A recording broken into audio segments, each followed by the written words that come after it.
the most powerful man on Earth packs his bags, boards his plane, and flies 11 hours east into the stronghold of his greatest rival. The White House called it a trade summit, a show of strength, two world leaders meeting as equals. But here is what they are not telling you. America did not fly to Beijing because it wanted to. America flew to Beijing because it had to. And buried inside this trip is one of the most important lessons about global power, supply chains, and business strategy that you will ever hear. Stay with me, because what you are about to discover changes everything. To understand why Trump flew to Beijing, you have to understand a crisis unfolding thousands of miles away. On February 28, 2026, the United States launched Operation Epic Fury, a sustained military campaign against Iran. Within the first 16 days, the U.S. military fired 535 Tomahawk cruise missiles. At $3.5 million each, that is $1.9 billion worth of precision weapons, exhausted in barely 2 weeks. Simultaneously, the military launched hundreds of Patriot interceptor missiles at $4 million each, shooting down waves of enemy drones. And nearly 200 THAAD interceptors, the crown jewel of American missile defense, at $15.5 million apiece. Defense analysts ran the numbers. The conclusion was alarming. America had burned through half of its THAAD interceptors, nearly half of its Patriot PAC-3 inventory.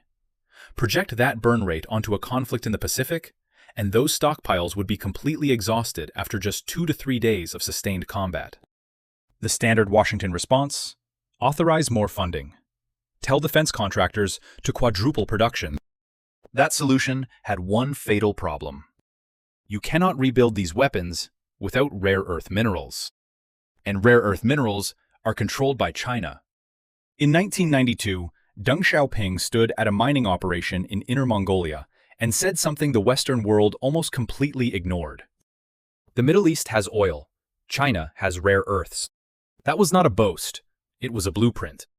Here is what most people get wrong about rare earths. They are not actually rare. You can find them on every continent. The United States has massive deposits. Australia has them. Brazil has them. But mining is only half the battle. The real power, the stranglehold, is in the processing. Turning raw rare earth ore into defense-grade components requires a brutally complex, environmentally destructive chemical process. It produces massive toxic waste. Western democracies, with their environmental regulations and their lawsuits, were not willing to tolerate it. China was willing. Beginning in the 1980s, Beijing poured billions into building a complete rare earth ecosystem. Not just mining, processing, refining, magnet manufacturing, the entire chain, from raw rock in the ground to finished defense-grade component. By the time Washington woke up, it was far too late. China controls 92% of global rare earth processing. Every Tomahawk cruise missile has fin actuators running on samarium cobalt magnets. China controls 99% of global samarium supply and placed it under export licensing in April 2025. Every Patriot interceptor uses yttrium in its radar and seeker systems. China supplied 93% of U.S. yttrium imports between 2020 and 2023. By the spring of 2026, the American military had exactly 2 months of rare earth mineral reserves left. 2 months, while simultaneously fighting a war that was burning through those supplies at a terrifying rate. Through decades of outsourcing and short-term thinking, the United States had handed the master switch for its own defense industrial base directly to its primary geopolitical rival. On May 13, 2026, Air Force One landed in Beijing. Standing alongside President Trump were the most powerful CEOs in America: Tesla, Nvidia, Apple, BlackRock, Boeing, Goldman Sachs, MasterCard, Qualcomm. The combined market capitalization of the companies on that tarmac ran into the trillions. The official story: they were there to push China to open its markets to American business. The real story: every single CEO in that room had something enormous to lose if this relationship deteriorated further. Tesla's Shanghai factory is its largest global export hub. Apple manufactures roughly 80% of its iPhones in China. Nvidia was there precisely because it needed access to China's AI market to sustain its revenue growth. These men were not just advisors. They were bargaining chips, living proof that American industry needed China and that Xi Jinping held the leverage. Xi received them with tea. Ceremonies. A state banquet at the Great Hall of the People, and a carefully chosen phrase he knew would echo around the world. China's door will open wider.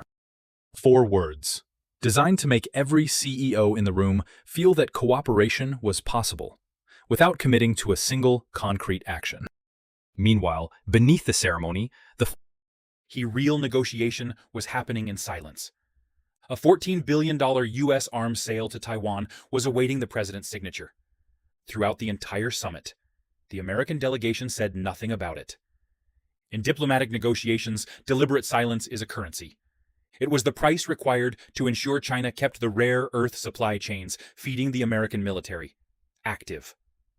When the summit ended, Trump told reporters it had been a tremendous success. The Atlantic Council called it a big show, with little to show for it. Here is what actually happened. China verbally committed to purchasing 200 Boeing aircraft. Significant if real, the first official order in nearly a decade. Discussions around agricultural purchases and fentanyl cooperation. Reports of 10 Chinese tech firms approved to buy Nvidia's advanced chips. And Xi agreed to visit the White House in September.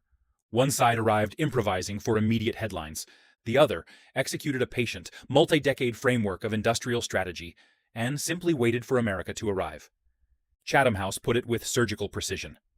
While Xi pursues relationship management as strategy, Trump takes a more transactional and improvisational approach. One side was playing the long game.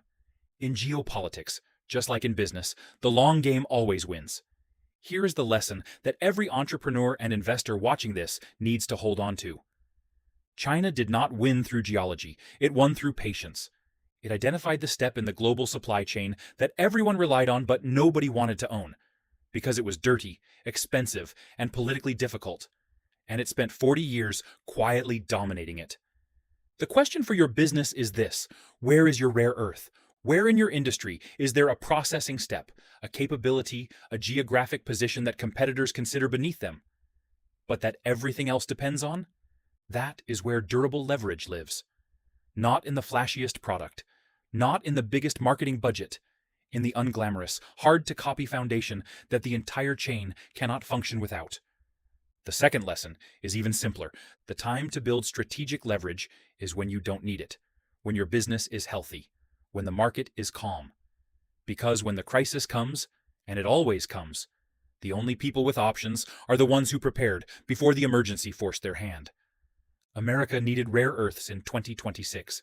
China started building that leverage in 1980. By the time Washington understood what had happened, the window to respond had already closed. A weakened superpower flew to its rival's capital, not to negotiate from strength, but to ask for permission to reload. Deng Xiaoping said it in 1992. Nobody listened, and 34 years later, the most powerful man on earth landed in Beijing with his hand out. This is Decoding Business, Geo. If this changed how you see the world, share it with someone who needs to hear it.